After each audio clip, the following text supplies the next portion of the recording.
আসসালামু আলাইকুম, সবাইকে আবার স্বাগত জানাচ্ছি। পাভেল। আজকে আমরা অষ্টম শ্রেণীর অনুশীলনী 2.1-এর 5 নম্বর সমস্যাটা সমাধান করব। গত পর্বের ভিডিওতে অনেকে কমেন্ট করে জানিয়েছে যে এটাতে একটু সমস্যা হচ্ছে, তো সমস্যা যেটা আছে সেটা সমাধানও আছে, তো আমরা সমাধান করার চেষ্টা করি। তো শুরুতে আমি প্রশ্নটা পড়ি। বার্ষিক মুনাফা শতকরা 10 টাকা থেকে কমে 8 টাকা হলে 3000 টাকার 3 বছরের মুনাফা কত কম হবে? আচ্ছা, আমি এই প্রবলেমগুলো যখন করি বোর্ডে প্রশ্নটা লিখছি না আসলে, একটু কষ্ট করে সবাই বইটা সাথে নিয়ে তারপর দেখতে হবে। প্রশ্নটা ছিল যে 10 টাকা কমে 8 টাকা হয়, তাহলে 3000 টাকার 3 বছরের মুনাফা কত কম হবে? তো প্রথমে যে জিনিসটা বুঝতে হবে যে মুনাফার হারটা কমেছে, আগে ছিল 10%, এখন হচ্ছে 8%। তাহলে আমরা প্রথমে লিখে নিব যে মুনাফা কমে কত। তাহলে মুনাফা কমে হচ্ছে 10 বিয়োগ 8 সমান 2%। এটার মিনিংটা আসলে একটু বুঝতে হবে। এটার মিনিং হচ্ছে যে 100 টাকায় 10 টাকায় পাওয়ার কথা ছিল, এখন আমরা 100 টাকায় 8 টাকা পাবো, তার মানে আমি 2 টাকা কম পাবো প্রতি 100 টাকায়। অর্থাৎ 100 টাকায় 1 বছরের জন্য আমি 2 টাকা কম পাবো, তাহলে 2 বছরের জন্য আমি 100 টাকায় 4 টাকা কম পাবো, এরকম করে চলতে থাকবে। সো আমরা বাকি পার্টটা খুব সহজে করে ফেলতে পারবো যে 100 টাকায় 1 বছরে মুনাফা কমে কত?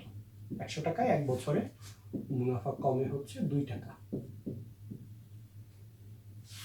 সুতরাং 1 টাকায় 1 বছরের মুনাফা কমে কত? 2/100।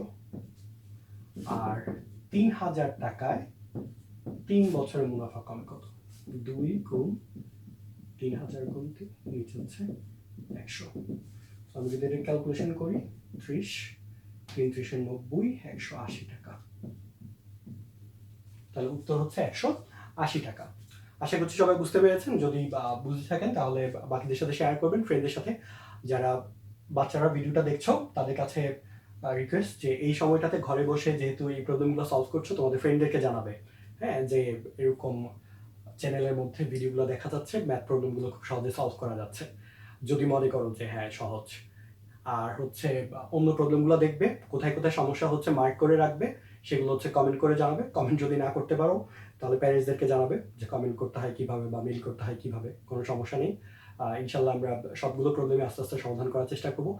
এখন হচ্ছে আমরা যে প্রবলেমটা আলোচনা করব 2.1-এর, অর্থাৎ নেক্সট ভিডিওতে, সেটা হচ্ছে 10 নম্বর প্রবলেমটা একটু পড়ি।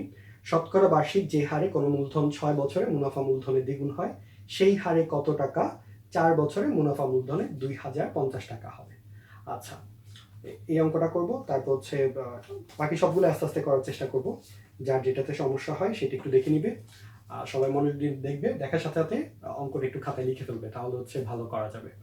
সো সবাই ভালো থাকবে, সুস্থ থাকবে। নেক্সট ভিডিও দেখার আমন্ত্রণ জানিয়ে এখানে শেষ করছি। আসসালামু আলাইকুম।